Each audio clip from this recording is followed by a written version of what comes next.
Je n'aurais jamais imaginé qu'acheter une maison pour mon fils mènerait à l'instant le plus humiliant de mes 65 ans sur cette terre. Mais me voilà, debout sur les marches de marbre immaculé du 800 Willow Creek Drive, fixant la lourde porte en chêne du manoir que je venais d'acheter pour $800 000, seulement pour m'entendre dire que je n'étais pas digne d'y entrer. La matinée avait commencé sous de si bons auspices. Je m'étais habillé avec soin dans ma robe bleu marine, celle dont David disait toujours qu'elle faisait ressortir mes yeux, et j'avais retenu mes cheveux argentés avec la barrette en perles qu'il m'avait offerte pour notre 25e anniversaire. Je voulais avoir l'air présentable pour cette visite finale, ce moment où je remettrai officiellement les clés à mon fils Tran et à sa famille. Après 43 ans de travail, d'économie de chaque centime, de sacrifice de chaque luxe, cela devait être le couronnement de ma réussite en tant que mère. La traversée du quartier exclusif m'avait rempli de fierté. De grands chênes bordaient les rues, leurs branches formant une canopée au-dessus de pelouses parfaitement entretenues. Chaque maison était plus impressionnante que la précédente, avec des allées circulaires, des garages pour 3 voitures et des jardins qui semblaient sortir de magazines. Quand je me suis garé devant le numéro 800, mon cœur s'est gonflé de satisfaction. Les colonnes blanches brillaient sous le soleil de l'après-midi, et le porche enveloppant ressemblait exactement à quelque chose d'un catalogue de Southern Living. J'avais imaginé ce moment d'innombrables fois.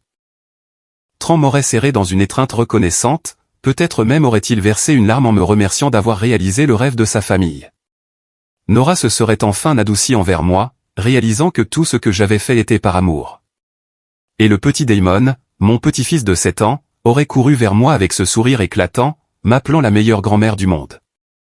La réalité n'avait rien à voir avec mon imagination. J'ai monté les marches lentement, mon arthrite faisant protester mes genoux à chaque montée. La sonnette a retenti d'une mélodie qui a résonné dans ce que je savais être un hall d'entrée au sol de marbre. À travers les panneaux de verre dépoli, je pouvais voir du mouvement, les ombres de la famille pour laquelle j'avais tout sacrifié. La porte s'est ouverte, mais au lieu du visage de mon fils, je me suis retrouvé à regarder Damon. Ses cheveux châtains clairs étaient parfaitement coiffés, et il portait un polo impeccable qui coûtait probablement plus cher que ce que je dépensais en course en une semaine. Mais ce n'est pas son apparence qui m'a glacé le sang. C'est la façon dont il s'est positionné sur le seuil, les bras croisés, bloquant mon passage avec la détermination d'un minuscule agent de sécurité. « Tu ne peux pas entrer », a-t-il annoncé, sa voix portant la confiance répétée d'un enfant répétant des mots qu'on lui avait appris.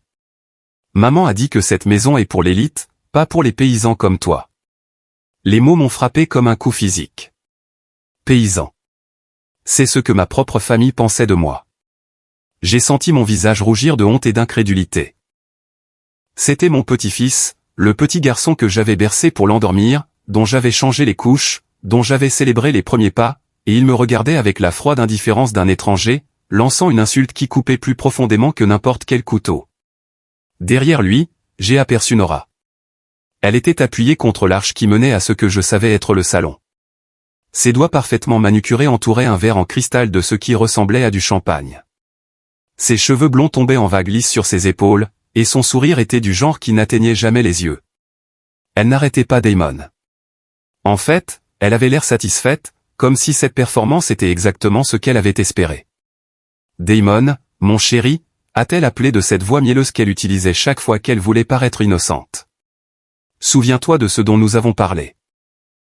Cette maison est pour les gens qui comprennent la qualité, les gens qui appartiennent à la société. » Mes mains ont commencé à trembler. J'ai serré mon sac à main plus fort, sentant la lanière en cuir s'enfoncer dans ma paume. Ce n'était pas spontané.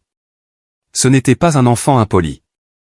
C'était planifié, orchestré, conçu pour me remettre à ma place. La place à laquelle ils avaient apparemment toujours cru que j'appartenais. « Où est ton père ?»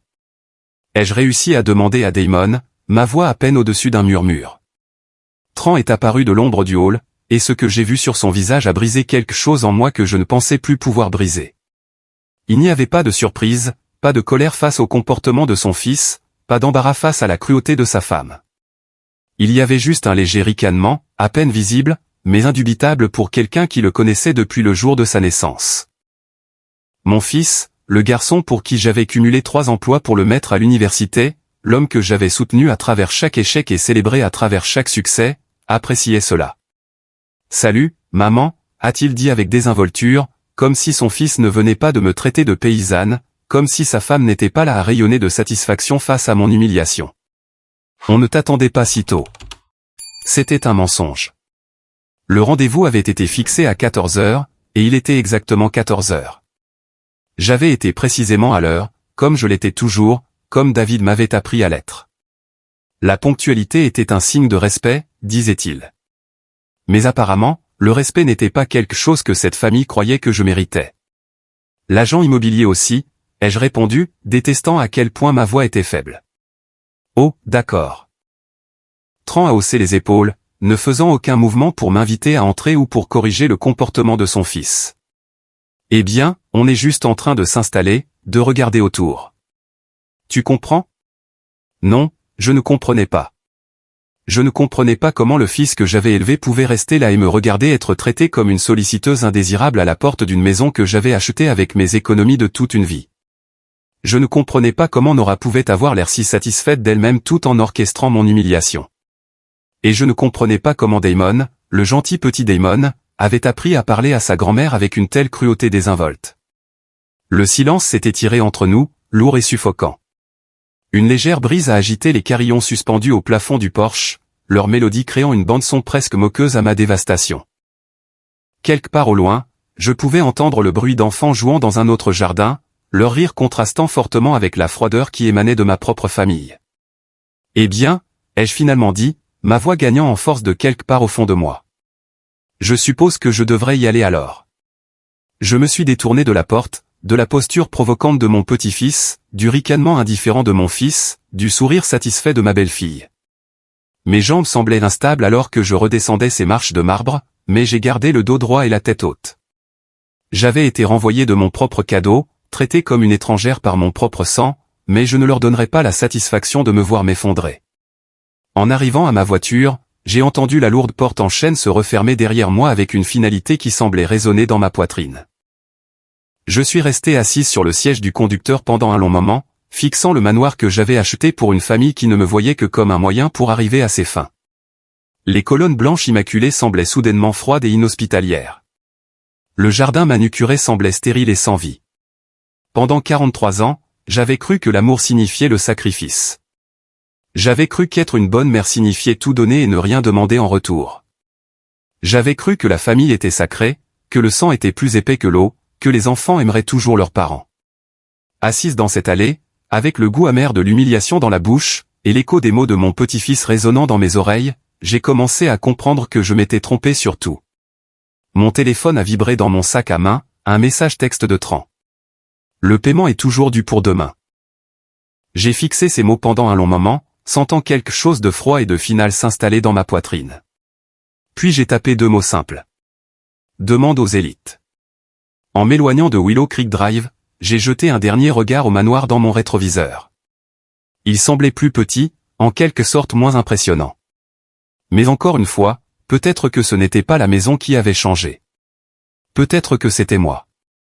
Ce soir-là, je me suis assise dans le vieux fauteuil inclinable de David, le cuir usé par 30 ans de sa présence, et j'ai laissé les souvenirs me submerger comme une marée que je ne pouvais plus retenir. La maison semblait différente maintenant, plus petite en quelque sorte, comme si l'humiliation de l'après-midi avait changé l'air même que je respirais. Chaque photo de famille sur la cheminée semblait se moquer de moi. Des sourires figés d'une époque où je croyais que l'amour était inconditionnel. J'avais toujours été fier de la façon dont j'avais élevé Tran. Après la mort de David il y a 5 ans, les gens de notre quartier me disaient quelle mère dévouée j'étais, à quel point Tran avait de la chance d'avoir quelqu'un qui se souciait autant. Mais assise là, dans l'obscurité grandissante, j'ai commencé à voir le schéma auquel j'avais été aveugle pendant si longtemps. Ça a commencé quand Tran était à l'université. Il m'avait appelé en pleurant un soir pendant sa 2e année, disant qu'il ne pouvait pas se permettre ses manuels et qu'il devrait peut-être abandonner. Sans hésiter, j'avais puisé dans le fonds d'urgence que David et moi avions constitué au fil de décennies d'épargne prudente. $500 par-ci, $800 par-là. Au moment de son diplôme, j'avais dépensé près de $120 000 pour son éducation. De l'argent qui était censé assurer mon propre avenir. Tu investis dans son succès, Patty, avait dit David quand j'avais exprimé mes inquiétudes. Le travail d'un parent n'est jamais terminé. Mais David n'a pas vécu pour voir la suite. Le mariage avait été un autre test de ma dévotion. Nora avait de grands rêves et un goût pour le luxe qui dépassait de loin ce que Tran pouvait se permettre avec son salaire de débutant en marketing. Je l'avais regardé feuilleter des magazines de mariage, encerclant des lieux qui coûtaient plus cher que la plupart des maisons des gens, choisissant des fleurs importées d'Équateur, insistant sur un repas de 7 plats pour 300 invités. Madame Henderson, m'avait-elle dit un après-midi, sa voix douce comme du miel, mais ses yeux calculateurs. Tran a mentionné que vous pourriez peut-être aider avec certaines des dépenses du mariage. Rien de majeur, bien sûr, juste peut-être les fleurs ou la compte du lieu. J'aurais dû voir la manipulation alors. La façon dont elle ne m'appelait jamais maman même si je l'avais invitée à le faire. La façon dont elle se positionnait comme me faisant une faveur en me permettant de contribuer à leur journée spéciale. La façon dont Tran restait silencieux pendant qu'elle négociait mon implication financière dans leur vie. J'avais fait un chèque de 50 000 $, la moitié de mes économies de retraite à l'époque. Il couvrait les fleurs, le lieu, le photographe et la lune de miel en Toscane que Nora jugeait essentielle à leur bonheur. « Tu es trop généreuse, maman », avait dit Tran quand je lui avais remis le chèque. Mais il n'y avait aucune protestation dans sa voix, aucune suggestion que le montant était peut-être trop élevé. Il y avait juste de l'acceptation, comme si mon argent était son droit de naissance. Le schéma a continué après leur mariage. Leur premier appartement n'était pas assez bien pour les normes de Nora. Elle avait besoin d'espace pour recevoir, disait-elle. Une cuisine digne des dîners qu'elle prévoyait d'organiser pour l'avancement de la carrière de Tran. J'avais aidé avec la compte de leur première maison. 80 000 $ supplémentaires qui ont disparu de mon compte d'épargne comme de l'eau à travers un tamis. Puis sont venues les urgences. La voiture de Tran en panne, une facture d'impôts inattendue, des frais médicaux à la naissance de Damon.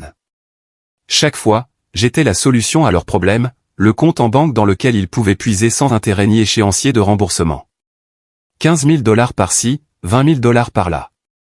Chaque demande accompagnée de promesses de me rembourser quand les choses iraient mieux. Les choses ne se sont jamais améliorées. Mais les demandes n'ont jamais cessé. Je me suis souvenu du jour où Nora avait suggéré que je vende les outils de David. Il ne les utilise plus, Madame Henderson, avait-elle dit avec cette sympathie étudiée qu'elle portait comme un parfum cher. Et Tran pourrait vraiment utiliser l'argent pour cette opportunité commerciale dont nous vous avons parlé. Ces outils avaient été la fierté et la joie de David. Il les avait collectionnés pendant des décennies, chacun choisi avec soin, entretenu avec amour. C'était tout ce qu'il me restait de l'homme qui avait bâti notre vie ensemble de ses propres mains.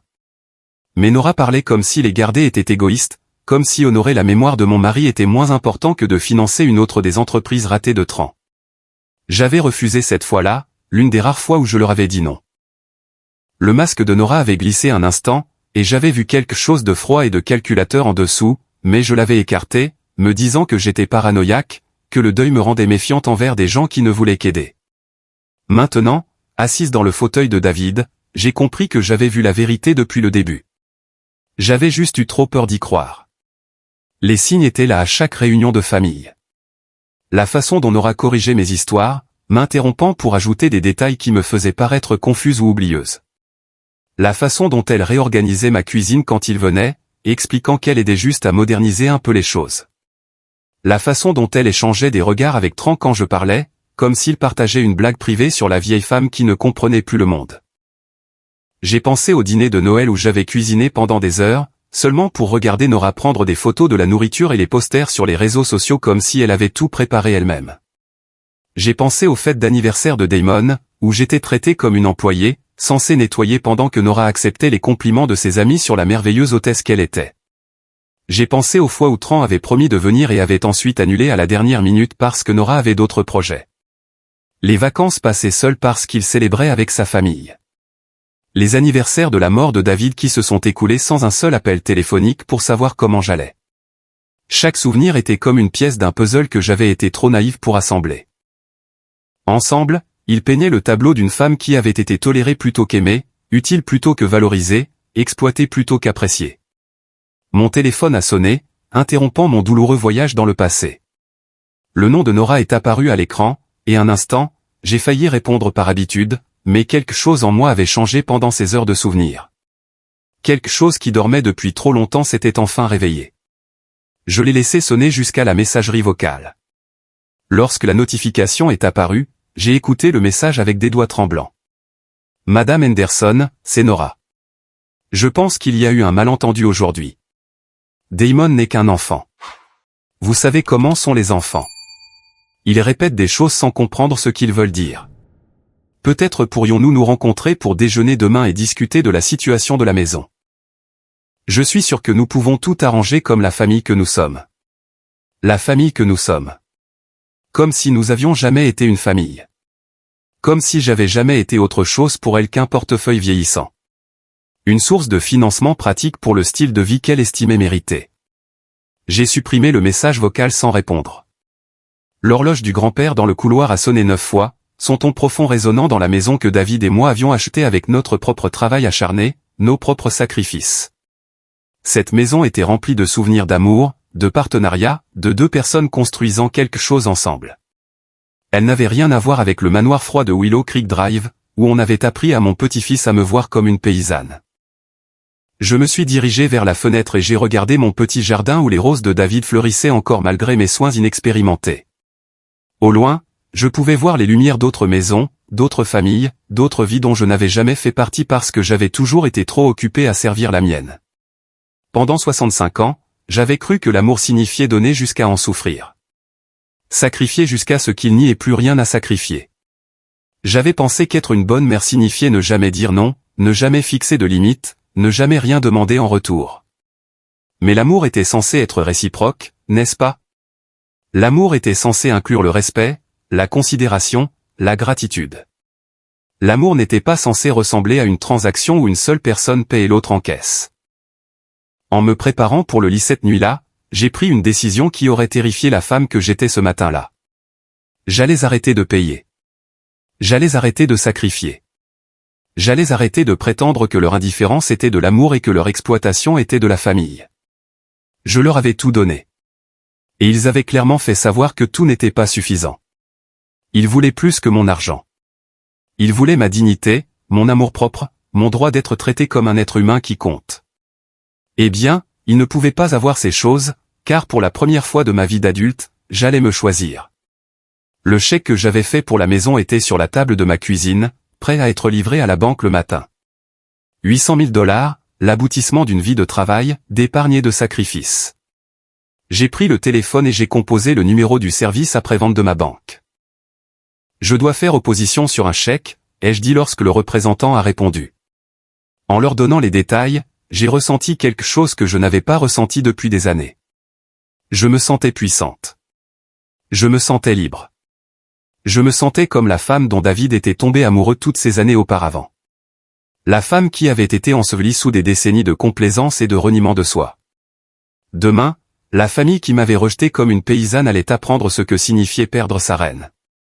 J'ai mieux dormi cette nuit-là que je ne l'avais fait depuis des mois. Pour la première fois depuis la mort de David, je me suis réveillé sans le poids de l'obligation pesant sur ma poitrine. Le soleil du matin filtrait à travers les rideaux de ma chambre, et j'ai réellement souri en préparant mon café. C'était une petite chose, mais c'était comme une victoire. La paix a duré exactement jusqu'à 9h37 du matin. Mon téléphone a commencé à sonner alors que j'arrosais les roses de David dans le jardin. Le nom de Tran a clignoté sur l'écran et je pouvais pratiquement sentir la panique rayonner à travers l'appareil. Je l'ai laissé sonner. Il a rappelé immédiatement, puis à nouveau. Au 4e appel, sa persistance m'a presque amusé. Finalement, j'ai répondu. Maman. Sa voix était plus haute que d'habitude, tendue par une émotion que je n'avais pas entendue de lui depuis qu'il était adolescent et pris en flagrant délit de mensonge. Maman, il y a eu une sorte d'erreur avec la banque. Ils disent que le chèque a été annulé. Pas d'erreur, ai-je répondu, ma voix plus calme que je ne le sentais. J'ai continué à tailler les roses, trouvant quelque chose de thérapeutique dans cette tâche simple. Que veux-tu dire, pas d'erreur? La panique était maintenant pleinement évidente. Maman, on est censé conclure la vente de la maison aujourd'hui. Les vendeurs attendent le paiement. Les déménageurs arrivent cet après-midi. On a déjà commencé à faire les cartons. J'ai arrêté de jardiner et je me suis assise sur le vieux banc en bois que David avait construit il y a des années. C'est regrettable, mais ce n'est plus mon problème.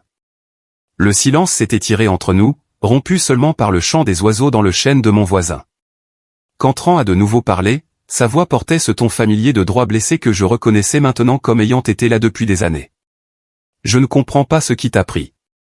On avait un accord. Tu avais promis de nous aider avec cette maison. Je t'ai aidé, ai-je dit doucement. J'ai travaillé pendant 43 ans, j'ai économisé chaque centime que j'ai pu, et j'ai proposé de t'acheter un manoir d'une valeur de 800 000 $, et ta famille a clairement fait savoir que je n'étais pas digne d'y mettre les pieds. Damon ne le pensait pas. Les enfants disent des bêtises tout le temps. Le rejet m'a frappé comme une gifle. Aucune excuse pour le comportement de son fils. Aucune reconnaissance de l'humiliation de l'expérience. Aucune reconnaissance que les enfants de 7 ans n'utilisent pas spontanément des mots comme « paysan » sans qu'on le leur ait appris. Et toi, Tran? Qu'est-ce que tu voulais dire quand tu es resté là et que tu as laissé faire? Un autre silence. Je pouvais entendre des voix en arrière-plan. Le ton sec de Nora perçant ce qui semblait être une activité frénétique. Écoute, maman, on peut en discuter plus tard? Pour l'instant, je dois trouver comment régler cette situation. L'agent immobilier appelle toutes les 5 minutes, et Nora est. Nora est quoi? Ai-je interrompu, contrarié que ses plans n'aient pas fonctionné exactement comme elle l'espérait? C'est ma femme, a dit Tran. Et il y avait quelque chose de défensif dans sa voix qui a confirmé tout ce que je soupçonnais. C'est la famille. On est tous de la famille, et les familles s'arrangent. Je me suis levé du banc et je suis retourné vers ma maison, mon sanctuaire, l'endroit où j'étais respecté et apprécié parce que je l'avais construit avec quelqu'un qui m'aimait vraiment. Famille, ai-je répété. Dis-moi, Tran, quand est-ce que tu m'as appelé pour la dernière fois juste pour savoir comment j'allais? Quand est-ce que tu es venu me voir sans avoir besoin de quelque chose? Quand est-ce que tu m'as invité à dîner au lieu de l'inverse? Pas de réponse. J'attends, ai-je dit, m'installant dans le fauteuil de David et posant mes pieds. Ce n'est pas juste, a-t-il finalement marmonné. On a été occupé. Damon a ses activités. Nora a ses engagements. J'ai du travail. Tout le monde a des engagements, mon fils. La différence, c'est que les gens prennent du temps pour les choses qui comptent pour eux.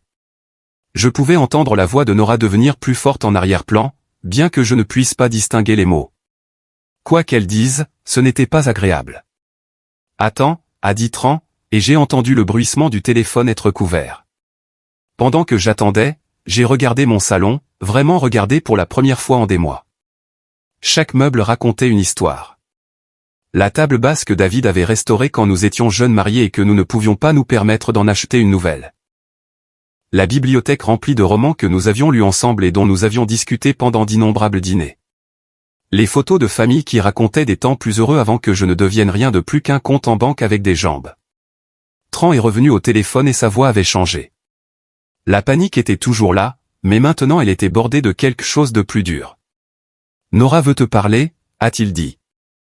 Avant que je puisse répondre, la voix de ma belle-fille a rempli mon oreille, mielleuse, mais avec une nuance qui m'a fait frissonner. Madame Henderson. Ma chérie, je pense qu'on doit s'asseoir et discuter de ça rationnellement. Tu es manifestement contrarié par ce qui s'est passé hier, et je le comprends, mais on ne peut pas laisser un simple malentendu tout détruire ce que nous avons bâti en tant que famille. Tout ce que vous avez bâti, ai-je corrigé. Je ne me souviens pas avoir été consulté sur les objectifs de votre famille. Ce n'est pas du tout vrai, a-t-elle ri. Mais il n'y avait pas d'humour là-dedans. On t'a toujours incluse dans nos décisions. Tu savais qu'on cherchait une maison plus grande. Tu savais à quel point c'était important pour Damon de grandir dans le bon quartier, avec le bon type d'influence. Le bon type d'influence, pas des paysans comme moi, probablement. Ce que je savais, ai-je dit lentement, c'est que vous avez trouvé une maison que vous ne pouviez pas vous permettre et que vous vous attendiez à ce que je la paie. Ce que je ne savais pas, c'est que vous me considériez trop bas de gamme pour y entrer. Oh, ma chérie, tu prends ça complètement de travers. Damon était juste stupide. Les enfants disent les choses les plus folles, n'est-ce pas? Tu ne peux pas être sérieuse au sujet de l'annulation de l'achat pour quelque chose d'aussi futile. Futile? C'est ce qu'était mon humiliation pour elle. Futile. Voici ce qui va se passer, ai-je dit, surprise par l'acier dans ma propre voix. Vous allez trouver votre propre logement sans mon argent. Vous allez expliquer à vos amis pourquoi vous ne pouvez pas emménager dans votre manoir de rêve. Et vous le ferez sans me blâmer, car j'en ai assez d'être votre bouc émissaire. Tu ne peux pas être sérieuse. Le masque de Nora glissait maintenant, sa voix perdant sa douceur artificielle. As-tu la moindre idée de l'image que ça nous donne? On a déjà parlé de la maison à tout le monde. J'ai posté des photos sur les réseaux sociaux. Ma mère arrive en avion la semaine prochaine pour la voir. Alors tu aurais probablement dû me traiter avec respect avant de commencer à faire des annonces. Madame Henderson, s'il vous plaît, soyez raisonnable. On est de la famille. La famille ne s'abandonne pas pour des désaccords mesquins. J'ai failli rire de l'ironie. Tu as absolument raison, Nora. La famille ne s'abandonne pas, souviens-toi de ça. J'ai raccroché avant qu'elle ne puisse répondre. En quelques minutes, mon téléphone a vibré de messages textes, certains de Tran, suppliants et désespérés. D'autres de Nora, alternant entre fausse douceur et hostilité à peine dissimulée. Je les ai tous lus et je les ai supprimés un par un. Le dernier message venait d'un numéro que je ne reconnaissais pas, c'est ce qui arrive quand les vieilles personnes deviennent amères et séniles. Tu détruis ta propre famille par dépit. J'espère que tu es fier de toi. J'ai fixé ce message pendant un long moment. Sénile. C'est ce qu'il pensait que c'était. Pas une décision rationnelle prise par une femme qui avait enfin vu clair. Pas la conséquence naturelle d'années de manque de respect et d'exploitation. Juste les divagations confuses d'une vieille femme qui ne savait pas mieux. J'ai sauvegardé le message. Quelque chose me disait que j'en aurais peut-être besoin plus tard. Vers midi, ma voisine, Madame Chen, a frappé à ma porte. Elle était veuve comme moi, bien qu'elle ait eu le luxe d'avoir des enfants qui lui rendaient visite régulièrement. Patty, ma chère, a-t-elle dit quand j'ai ouvert la porte.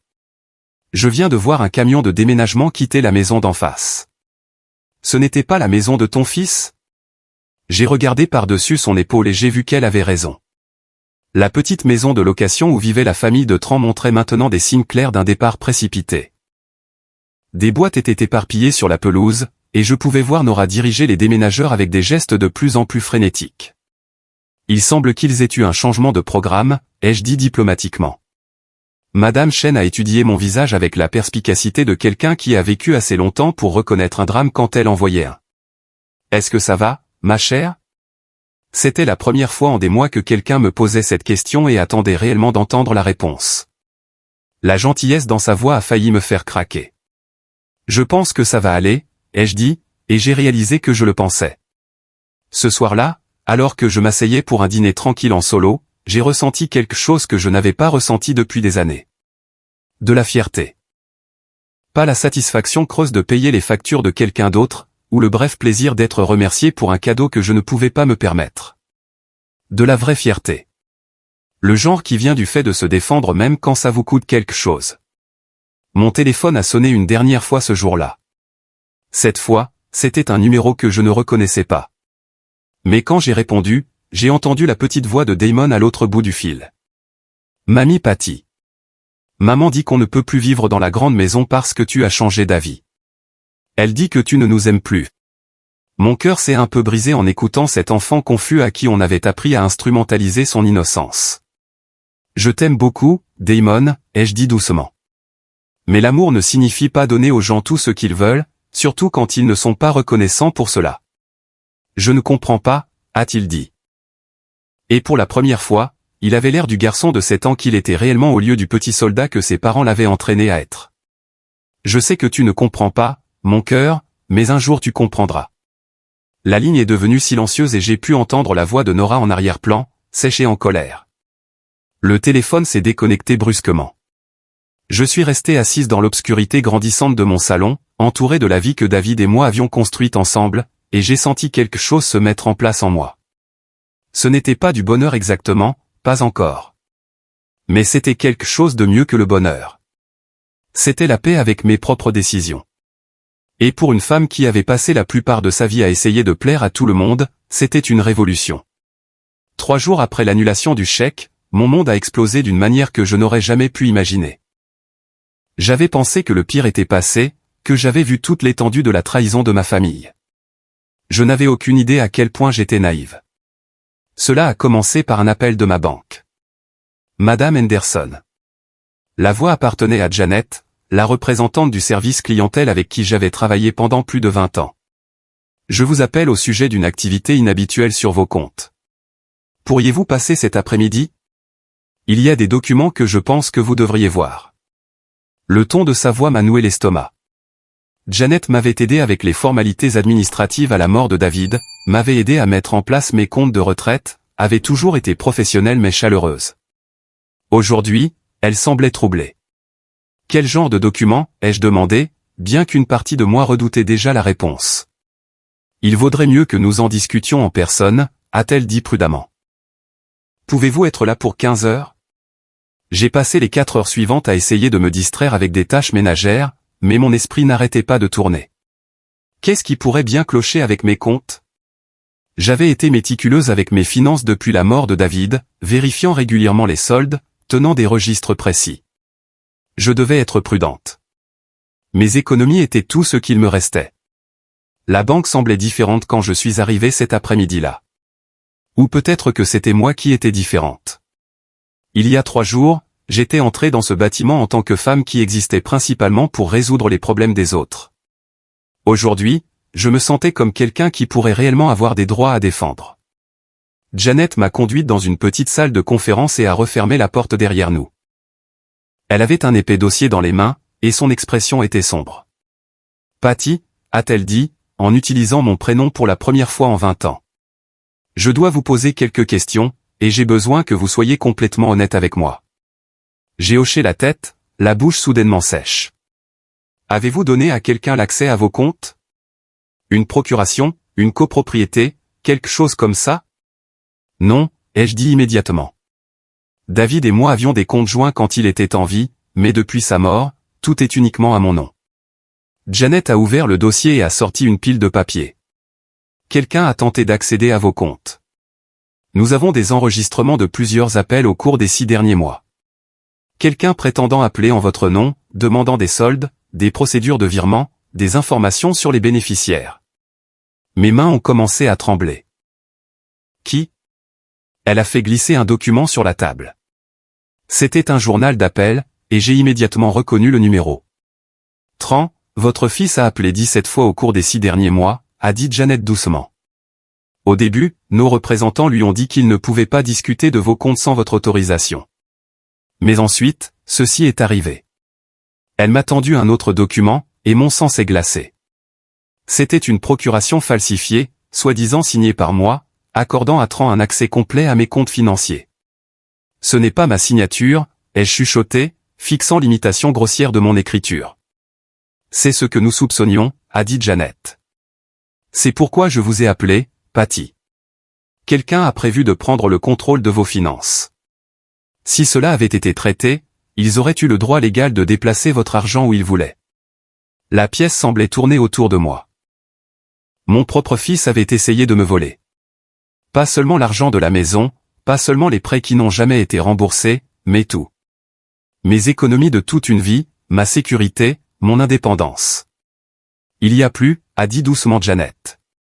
Nous avons également découvert que quelqu'un a fait des demandes de renseignements sur votre police d'assurance vie, vos titres de propriété et votre testament actuel. J'avais l'impression de me noyer. Mon testament? Avez-vous une copie de votre testament actuel à la maison? J'ai hoché la tête, engourdi. David et moi l'avions mis à jour après sa mort, laissant tout à Tran parce qu'il était notre seul enfant. Cela avait semblé la chose naturelle à faire à l'époque. Je pense que vous devriez le vérifier quand vous rentrerez chez vous, a dit Janet. Et Patty, je pense que vous devriez vous demander s'il reflète toujours vos volontés. Le trajet du retour a été un flou. Je n'arrêtais pas de penser à toutes les fois où Tran avait nonchalamment posé des questions sur mes papiers. Toutes les occasions où il s'était porté volontaire pour m'aider à m'organiser. J'avais pensé qu'il était attentionné. Maintenant, je réalisais qu'il avait mené une reconnaissance. Mon testament était exactement là où je l'avais laissé, dans le coffre-fort ignifuge que David avait insisté pour que nous achetions.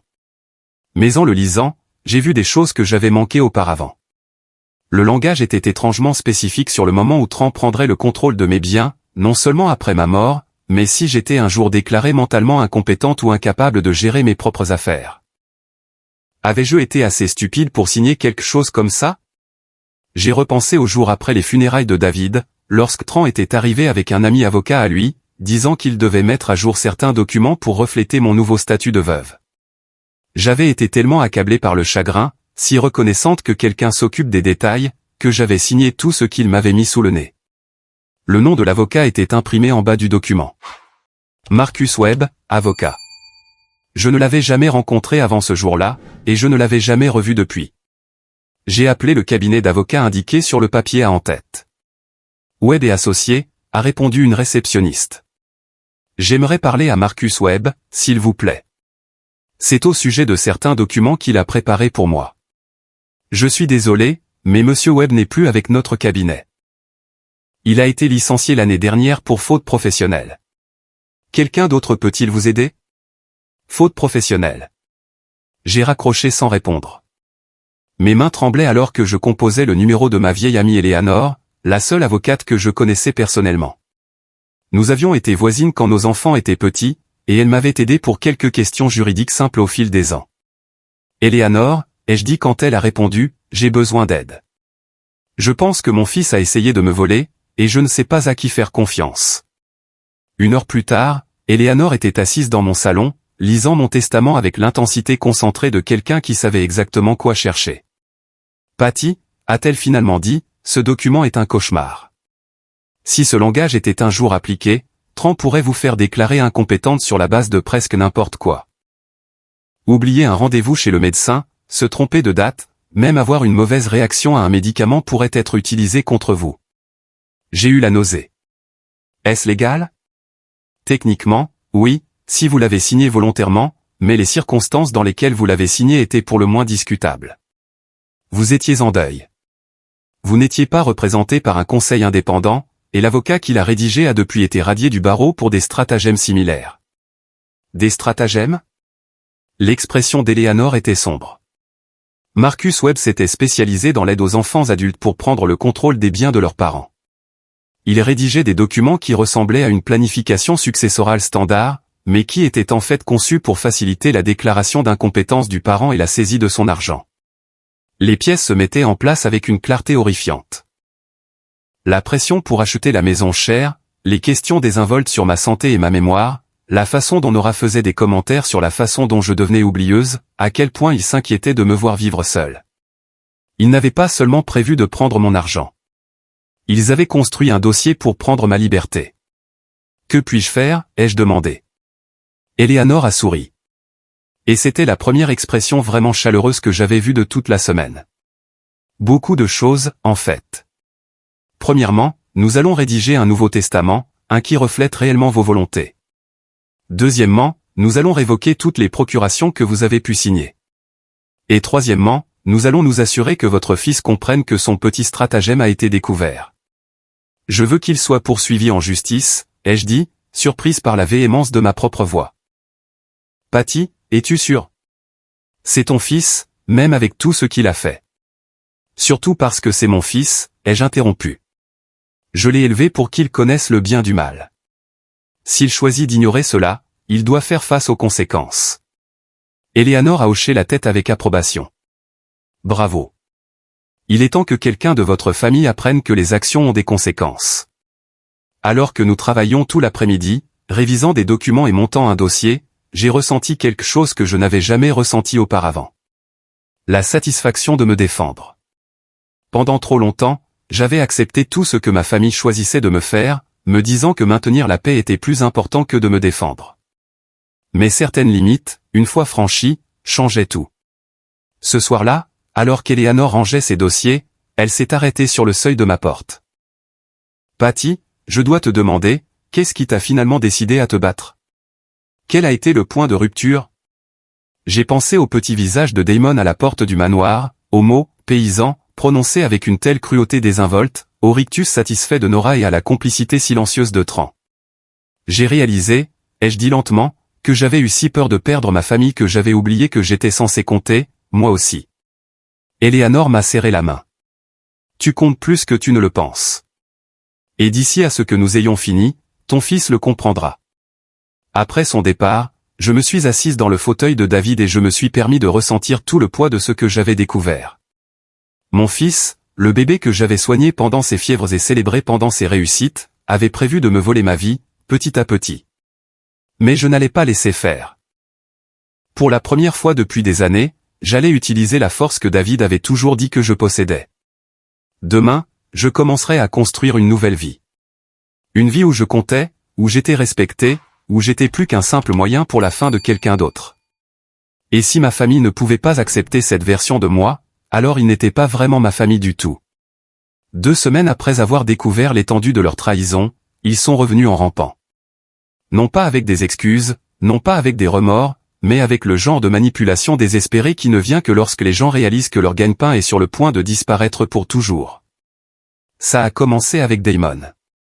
J'étais dans mon jardin, en train de tailler les dernières roses de la saison, quand j'ai entendu sa petite voix appeler du trottoir. « Mamie Patty, s'il te plaît, ne sois pas fâchée contre moi. » J'ai levé les yeux et je l'ai vu debout au bord de ma propriété. Son petit visage était strié de larmes, il portait des vêtements qui semblaient avoir servi de pyjama. Derrière lui, garé de l'autre côté de la rue, j'ai vu la voiture de Nora avec les vitres baissées. Elle regardait, attendant de voir si sa dernière stratégie fonctionnerait. Mon cœur s'est serré. Quels que soient mes sentiments envers ses parents, Damon était un enfant innocent pris au milieu d'une guerre qu'il ne comprenait pas. J'ai posé mes cisailles et je me suis dirigé vers la clôture. Je ne suis pas fâché contre toi, mon cœur, ai-je dit doucement, m'agenouillant pour que nous soyons à la même hauteur. Tu n'as rien fait de mal. Mais maman dit que tu nous détestes maintenant. Elle dit que tu nous as enlevé notre maison parce que tu ne nous aimes plus. Sa voix s'est brisée sur le dernier mot, et j'ai vu exactement ce que Nora faisait. Elle utilisait son propre enfant comme une arme, lui brisant le cœur pour essayer de briser le mien. Je t'aime beaucoup, Damon, mais l'amour ne signifie pas donner aux gens des choses qu'ils n'ont pas méritées ou traiter quelqu'un mal et s'attendre à ce qu'il soit heureux de cela. Il s'est essuyé le nez avec le dos de sa main. Papa dit que tu es méchante parce que tu es vieille et triste. Il dit que les personnes âgées sont parfois confuses et prennent de mauvaises décisions. La cruauté désinvolte de la chose m'a coupé le souffle. Ils apprenaient à leur fils de 7 ans que j'étais mentalement déficiente, le préparant à me voir comme quelqu'un dont les paroles ne pouvaient pas être dignes de confiance. Qu'est-ce que tu en penses, Damon? Ai-je l'air confuse en ce moment? Il a étudié mon visage avec l'intensité sérieuse que les enfants apportent aux questions importantes.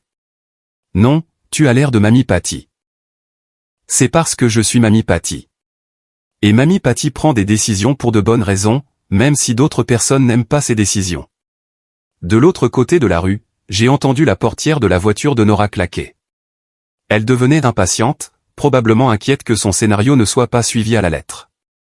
Je dois y aller, a chuchoté Damon en jetant un regard nerveux vers sa mère. Mais Mamie Patty, je suis désolé pour ce que j'ai dit à la maison. Maman m'a dit de dire ces mots, mais ça m'a fait me sentir mal à l'intérieur. Et c'est ainsi qu'un enfant de 7 ans a montré plus d'intégrité que ses 2 parents n'en avaient jamais montré en des années. Merci de me l'avoir dit, mon cœur. Il a fallu du courage. Il m'a fait un sourire larmoyant et a couru vers la voiture. Alors qu'il s'éloignait, j'ai vu le visage de Nora par la fenêtre passager, et la fureur qui s'y lisait était indubitable. Son plan n'avait pas fonctionné. 3 jours plus tard, Tran s'est présenté à ma porte.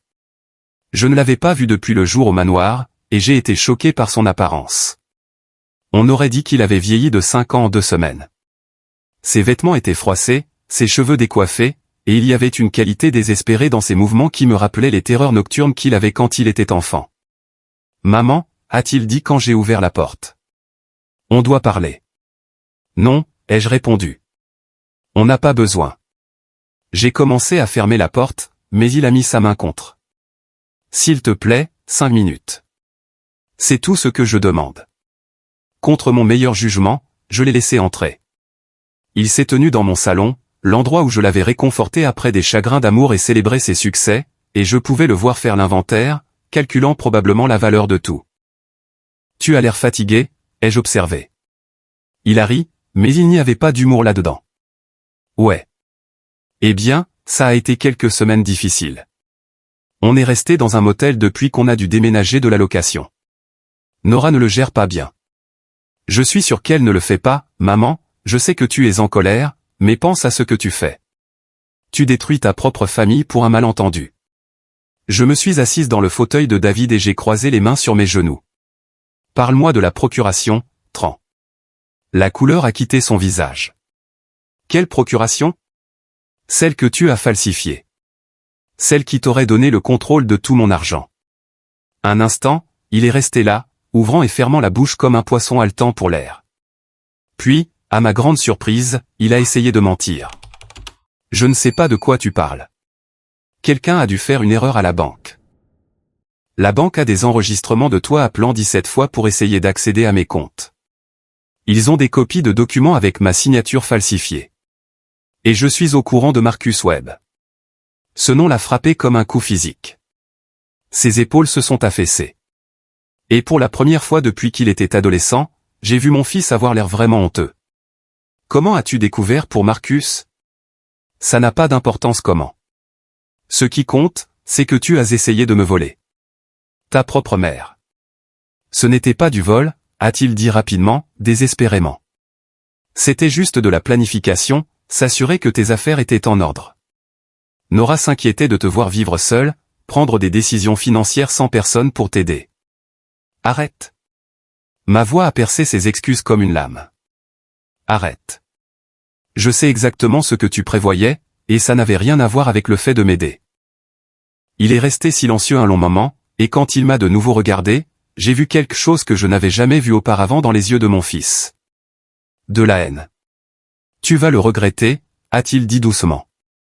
Tu te crois si intelligente, si indépendante, mais tu n'es qu'une vieille femme seule sans personne qui se soucie de toi. Si c'est vrai, ai-je répondu calmement. Alors qu'est-ce que ça dit du fils que j'ai élevé? Il a tressailli comme si je l'avais giflé. J'ai essayé de tout te donner, a-t-il poursuivi, sa voix montant. Une bonne enfance, une éducation universitaire, un soutien financier chaque fois que tu en avais besoin.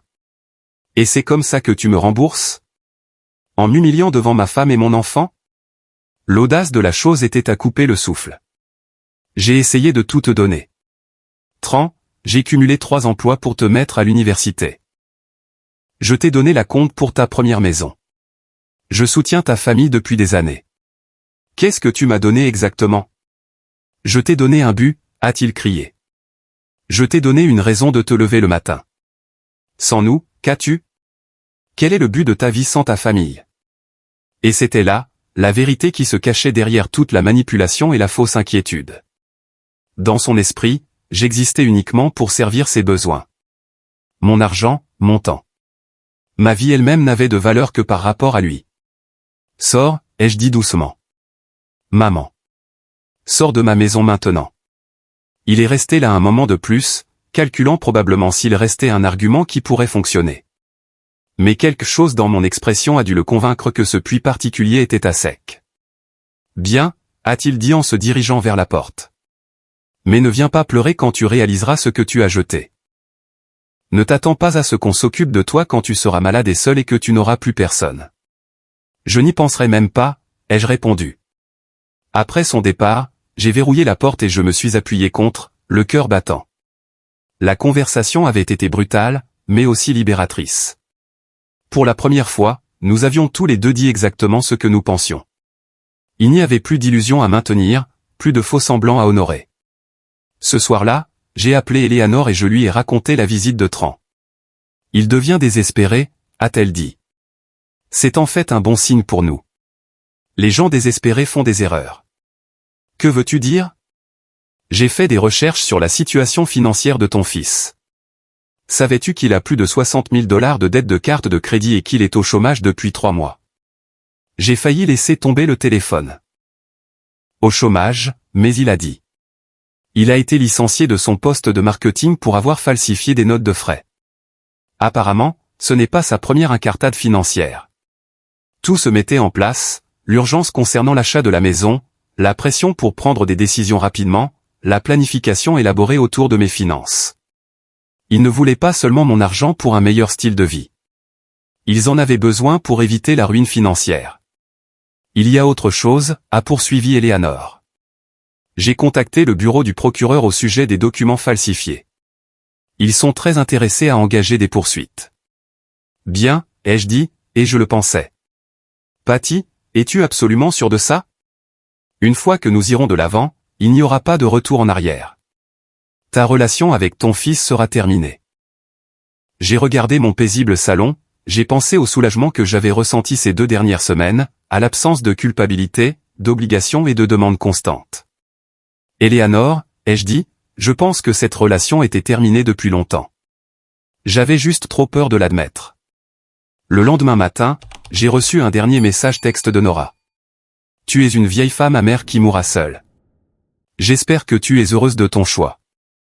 Je l'ai lu 2 fois, puis je l'ai supprimé. Elle avait tort de me trouver amère. Pour la première fois depuis des années, je ne ressentais que de la paix. Mais elle avait raison sur une chose. J'étais heureuse de mon choix. 6 mois plus tard, j'étais sur le pont d'un bateau de croisière, regardant le coucher de soleil sur la Méditerranée, un verre de vin à la main et la brise salée dans mes cheveux.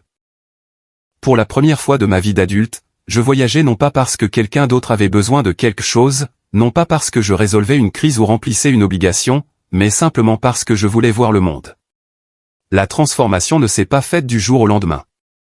Les premières semaines après avoir coupé les ponts avec Tran avaient été difficiles, remplies de doutes et de ce genre de solitude profonde qui vient du démantèlement d'une vie que l'on a passé des décennies à construire. Il y a eu des moments où j'ai failli prendre le téléphone, où je me suis presque convaincu que j'avais peut-être été trop dur, trop impitoyable. Mais ensuite, je me souvenais du petit visage de Damon à la porte du manoir, ou de la voix de Tran quand il m'a dit que je devrais être reconnaissante du but que son existence donnait à ma vie, et le doute s'évaporait. Eleanor avait eu raison de dire que les gens désespérés font des erreurs. La situation financière de Tran avait continué de se détériorer, et dans sa panique, il avait essayé d'utiliser l'un des documents falsifiés pour accéder directement à mes comptes. Les caméras de sécurité de la banque avaient tout capturé, et le bureau du procureur avait été très intéressé, en effet. Il purgeait actuellement une peine de 18 mois dans une prison à sécurité minimale pour fraude et faux.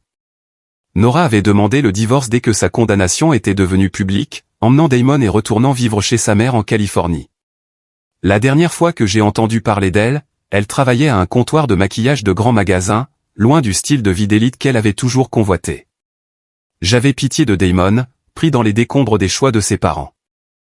Mais Eleanor m'avait aidé à créer un fonds en fiducie pour son éducation, un fonds qui serait disponible à ses 18 ans avec des dispositions que ni l'un ni l'autre de ses parents ne pourraient toucher. C'était ma façon de l'aimer sans les encourager. Le bateau de croisière était rempli de gens comme moi, des veuves et des veufs, des retraités, des gens qui avaient passé des décennies à s'occuper des autres et qui apprenaient enfin à prendre soin d'eux-mêmes. Je m'étais lié d'amitié avec un groupe de femmes d'horizons divers. Toutes découvrant que la vie après 70 ans pouvait être une aventure plutôt qu'une fin. Patty a appelé Margaret, une enseignante à la retraite de l'Ohio qui était devenue ma plus proche compagne sur le bateau. Viens nous rejoindre. Roberto est sur le point de nous parler de l'excursion de demain à Rome. Roberto était notre guide touristique, un charmant Italien d'une 60aine d'années qui était veuf depuis 3 ans et avait décidé de passer sa retraite à montrer à d'autres seniors la beauté de sa patrie. Il était passionné d'histoire, patient avec nos questions, et avait le genre d'humour doux qui mettait même le voyageur le plus hésitant en confiance. En me dirigeant vers le groupe, j'ai aperçu mon reflet dans les vitres du bateau et je me suis à peine reconnu. Mes cheveux, que j'avais gardés dans le même style pratique pendant 30 ans, étaient maintenant coupés en un carré flatteur qui encadrait mon visage.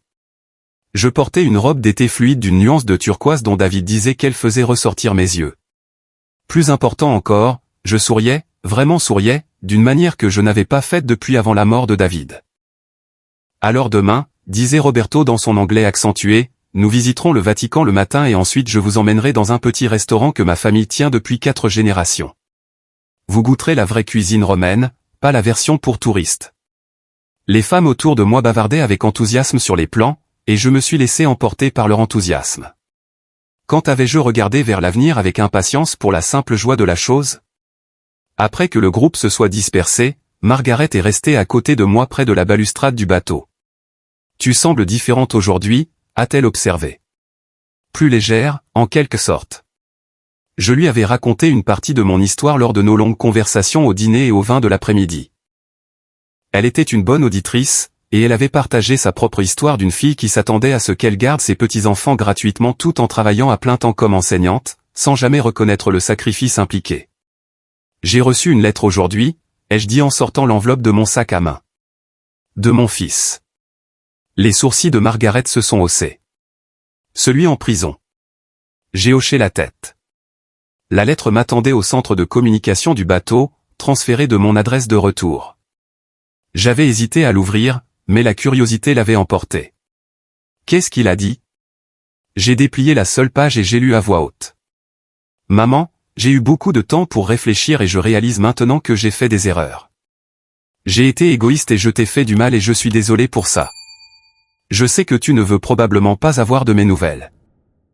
Mais je voulais que tu saches que je comprends pourquoi tu as fait ce que tu as fait. Tu avais raison de te protéger. J'espère qu'un jour tu pourras me pardonner et que nous pourrons peut-être recommencer. Je t'aime, Tran. Margaret est restée silencieuse un moment. Comment te sens-tu à ce sujet? J'ai plié la lettre et je l'ai remise dans l'enveloppe. Soulagé, je pense. Pour la première fois, il ressemble vraiment au fils que j'ai essayé d'élever. Vas-tu lui répondre? J'ai regardé les vagues s'éloigner du bateau, nous emportant vers de nouveaux horizons. Peut-être un jour. Mais pas parce que je me sens obligé, et pas parce que j'espère tout réparer. Si je lui réponds, ce sera parce que je l'aurai choisi. Selon mes propres termes. Bravo. Ce soir-là, je me suis assise dans ma petite mais confortable cabine, travaillant sur une lettre de mon propre chef. Pas à Tran, mais à Damon. Son 9e anniversaire approchait, et je voulais qu'il sache que sa grand-mère pensait à lui, même si nous ne pouvions pas être ensemble. J'ai écrit sur les endroits que je visitais, les gens que je rencontrais, la joie de découvrir que la vie avait encore de nombreux chapitres à écrire. Je lui ai parlé de son grand-père, David, et à quel point il se serait aimé. J'ai inclus des photos de mes voyages, espérant qu'un jour il comprendrait qu'il y avait tout un monde au-delà du petit univers amer que ses parents avaient créé. J'ai terminé la lettre par une promesse que lorsqu'il serait plus âgé, lorsqu'il serait prêt à faire ses propres choix sur les relations et la famille, je serais là s'il voulait me trouver. J'ai scellé la lettre et je me suis préparé à la poster à son école où il la recevrait sans l'interférence de sa mère. Le lendemain matin, alors que notre bateau accostait à Rome, j'ai ressenti quelque chose que je n'avais pas ressenti depuis des années. L'anticipation de l'inconnu. Je n'avais aucune idée de ce que la journée apporterait, aucun horaire à respecter sauf mes propres désirs, personne à plaire sauf moi-même. Roberto a accueilli notre groupe à la passerelle, son visage rayonnant d'enthousiasme. « Mesdames, a-t-il dit avec une révérence, êtes-vous prêtes pour une aventure ?» En marchant dans les rues anciennes de Rome, j'ai pensé à la femme que j'étais il y a un an, fatiguée, tenue pour acquise, vivant pour l'approbation des autres. Cette femme me semblait maintenant une étrangère, quelqu'un que j'avais connu autrefois, mais que j'avais laissé derrière moi comme un vieux manteau qui n'allait plus. Debout dans la basilique Saint-Pierre, entouré de siècles d'art, de foi et de réalisations humaines, j'ai pris une décision. Lorsque cette croisière se terminerait, je n'allais pas retourner à ma vieille vie de solitude tranquille et de budget prudent. J'allais continuer à voyager, à rencontrer des gens, à découvrir ce qui m'apportait de la joie. J'avais assez d'argent maintenant, avec les 800 000 que je n'avais pas dépensés pour une maison pour des parents ingrats. J'avais une bonne santé, un esprit curieux, et pour la première fois de ma vie d'adulte, une liberté totale de choisir comment je passais mes journées. Margaret m'a trouvé assise tranquillement sur un banc, admirant le magnifique plafond de la chapelle Sixtine. « À quoi penses-tu » a-t-elle chuchoté. J'ai souri et je lui ai serré la main. Je pensais juste à quel point je suis reconnaissante. Pourquoi? J'ai sérieusement réfléchi à la question, d'avoir eu le courage de me choisir, d'avoir appris qu'il n'est jamais trop tard pour devenir la personne que l'on était censé être. En quittant le Vatican et en nous dirigeant vers le restaurant familial de Roberto, j'ai senti la présence de David à mes côtés, non pas comme un poids de deuil, mais comme un chaleureux rappel de ce qu'était le véritable amour.